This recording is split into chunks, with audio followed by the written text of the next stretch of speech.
Happy Tuesday. It's September 21st. It's our last day of summer. Let's start off with our daily pledge. Today is a new day. I'm ready to be the best me I can be. I will listen so I can learn. I will try hard so my brain can grow. I will not give up. I can learn anything I put my mind to. It's a new day. Now, what a great day to start working on your story that we talked about yesterday. Send it to me. Write your story. Who are you? What you're all about? And what are some of the goals and hopes and dreams you have for yourself? And email it to me. I would love to read that. Where are you at on a scale of 1 to 10? How are you feeling? Did you wake up feeling really great today? Did you wake up not feeling so great today? What are you doing about that? Are you getting out your toolbox and your tool bag and working on things? Are you going for a walk? Are you eating healthier? What are you doing with either your good energy or maybe not waking up feeling so great? Either way, it's important to apply that. Do something with that. Make the day count. Remember, make every second of the day count. Good, bad, or otherwise. Make some changes and go with it. So it's Topic Tuesday. This first worksheet I found, I just thought this was kind of fun, something to talk about. Anyways, why mental health matters to everyone. Mental health is the well-being of human beings, okay?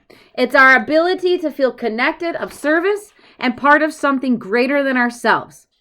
It's our ability to experience fulfillment and provide for ourselves. So mental health is important because if we can manage our mental health and get enough tools under our belt, we can start to feel full inside. We can feel happiness and peace and joy. And we can provide for ourselves and our family and make sure that we kind of do everything that we need to do to feel well and to stay well. Remember our self-care wheel, the 8 dimensions of wellness, and the importance of balancing that out. Because that every day, if it's a balancing act, and what you need to do is to make sure that all areas are going well so that you can manage your mental health and manage your day and to feel good. It's our ability to establish a sense of belonging and feel like a valued member of the community. One of the worst ways, I think, one of the most difficult things to experience probably is feeling disconnected from your community. If you don't have any sort of connection or involvement, if maybe you don't have like any sort of support, or you just don't feel comfortable leaving your home because what does the community, you don't really have anything to offer, or you just don't feel connected. So getting involved in your community is important. And I don't think you have to be a social butterfly by any means, but attend a few events, maybe just check out your downtown or roam around a little bit and just start getting acquainted with yourself. It really is beneficial, and it helps you feel like a sense of belonging. It's our ability to lend a hand and reach out when someone needs it. It's our capacity for diversity or resilience in the face of adversity. So that's a lot of words all in one sentence, but it allows us to be resilient. It allows us to have that grit deep down inside in our belly, the ability to keep going no matter what, to work hard, to push ourselves, to make sure that we are trying our best to work on our goals with all of the tools that we have. And it's our ability to establish and maintain a balance of work and play. Remember the saying, work hard, play hard. So we work hard all week long, and then we can enjoy ourselves on the weekend. Now, sometimes, obviously, we have to work hard on the weekend, too, because it's our only time to get something done. But it's important to have that balance. I actually read a thing not too long ago about how, people pride themselves on being a workaholic, but that's actually not cool. Who'd have guessed? It's important to take a step back, and you have to shut those things down, and you do have to focus on your life as much as work is important.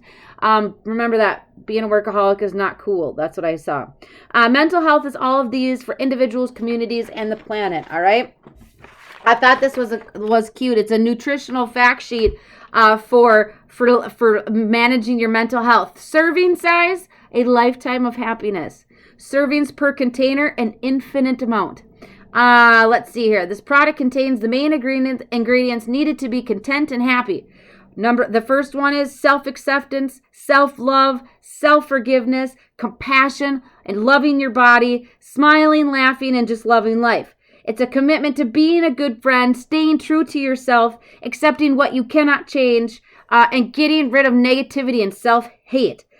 Daily percentages are based on what is needed to live a life and emotionally and healthy. Isn't that cute? I thought that was cute. I liked it. I had to print it off. I waste a lot of paper sometimes, I think. But just the ingredients of managing your mental health and loving yourself. Okay, 8 essential skills for adults in recovery. So if you're working on recovery, which we always are, we're working on feeling better. We're working on improving our thinking, managing our symptoms, getting active, improving our diet, and just improving our overall natural support system. But here are 8 essential skills for adults in recovery, okay? This goes with the 8 dimensions of wellness. And you can look that up anywhere. Go to SAMHSA. They have an entire guide of the 8 dimensions of wellness. It really is. It's our self-care wheel is basically essentially what that is, and how all of it needs to balance to feel better. Number 1, practicing self-care is one of the number 1 essential skills for adults in recovery. Managing time for things like regular exercise, personal hobbies, and meditation help to maintain balance in life. So you have to first and foremost take care of yourself. If you don't take care of yourself, it's going to be really difficult to manage all of these other areas of life. And that's why we talk about drinking lots of water, eating 3 meals a day, monitoring your sleep schedule. If you aren't getting enough sleep. Now, last night was the full moon, so I don't know about you guys, but I know my sleep has really struggled for the last couple of nights. And so the full moon is over, and we should start to notice a little bit of a change. However, so sleep, eat, diet, exercise, whatever. Anyways, take care of yourself. Put on clean clothes, shower, just combing your hair. It's just the essential things, some of the basic things that we need to remember to do to take care of ourselves. Okay? Number 2, planning and cooking nutritious meals. We just kind of mentioned the 3 meals a day, but regularly eating nutritious meals can help the body recover from harmful effects, okay, of anything, stress, sickness, whatever it may be. Eating healthy foods not only is going to help you feel better, it's going to build your immune system. It's going to give your body, it's kind of like building an army for your body. Healthy foods help you fight off things. It helps you feel better, and so on. So the saying goes, you are what you eat. A lot of times if you find yourself eating a lot of junk, like chips and sugars and things like that, it has an effect on your depression. It has effect on your anxiety. I've just heard so many people over the years talk about how they just feel bad, and a lot of carbs and a lot of that comfort food sometimes can make us just feel more depressed, or it can increase our anxiety. And so it's super important to pay attention to what you're eating. I know 'tis the season of a lot of comfort foods, but make sure you're eating fruits and veggies and protein, and those are the things that are going to make you feel better. I can honestly tell you, on a weekend when I've just sat around and ate junk, and maybe my kids and I, we just ate all weekend because it just seemed like the right thing to do, I guess. But I feel worse. I feel sluggish. It's harder to get out of bed. My mood and my attitude are poor. And so when I get back on track and I come back to work on Monday and I really try to focus on eating better throughout the week, by Wednesday I feel better. And so why can't we just keep doing that all week long, every day? Number 3, setting and achieving personal goals. Goal setting helps the healing process. It increases self-efficacy. It requires self-examination, and it is all great things for recovery. So setting and achieving personal goals is one of the essential skills in recovery. It shows accomplishment. It helps you take pride in yourself. You feel proud. You work hard. It gives you a purpose, and that's important. Number 4, you know when you're looking at something and then you say the whole opposite thing? Is so bizarre. Number 4, maintaining a clean living space. A clean environment promotes feelings of safety, security, and comfort while also improving personal hygiene. A clean living space, what is it? A cluttered space is a cluttered mind. We've talked about that before with stinking thinking. I know that if my office is a disaster, I cannot think straight. I know if my house is a disaster, it makes me feel almost angry, but I'm kind of a clean freak, so that's a little bit different. But I feel anxious. I feel disheveled. I feel just kind of spaced all over the place. And so a clean space can make you feel more positive. It can make you feel lighter. It can make you feel more positive and brighter.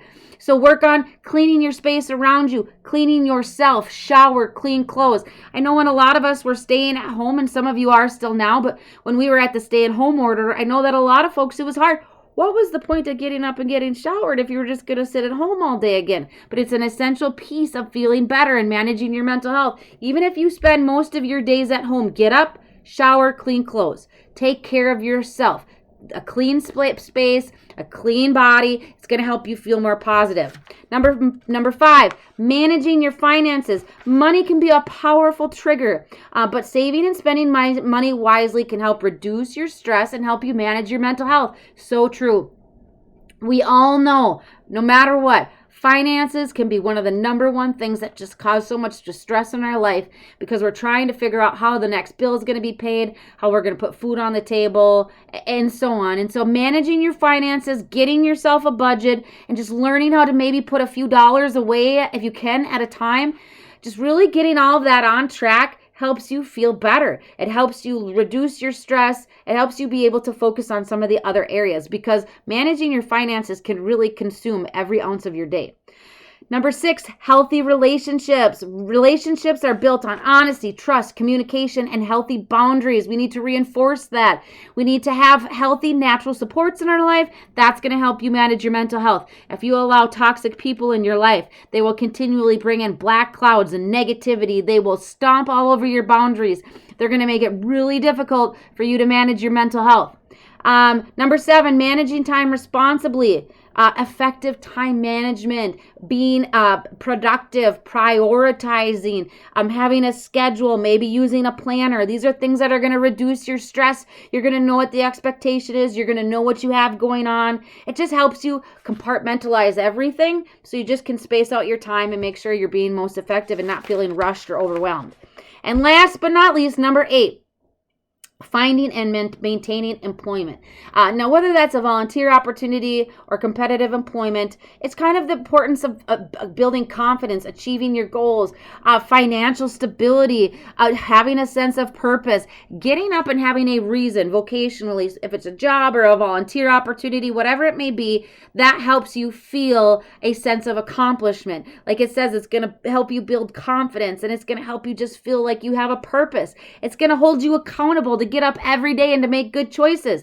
If you have something to get up for, like a volunteer opportunity or a job, you're going to practice self-care. You're going to eat better. You're going to achieve your goals. You're going to maintain a clean living space and a clean body. You're going to have better finances to manage. You're going to most likely build more healthy relationships, and you're going to have to learn to manage your time responsibly. So they all play a piece together. Your 8 essential tools of managing recovery as an adult and really anybody in life. However, I suppose your kids are not going to get a job. But anyways, 8 essential skills. So think about these tools. Think about the wellness wheel. I know I say it a lot and I kind of sound repetitive, but it really is just a huge piece of recovery. Balance, making sure that each area is doing well. And if it's not doing well, what are you doing to change it? What tools are you using to improve it? What needs to be improved? Now remember, a piece of the wellness wheel is also to acknowledge the good things that are happening in your life.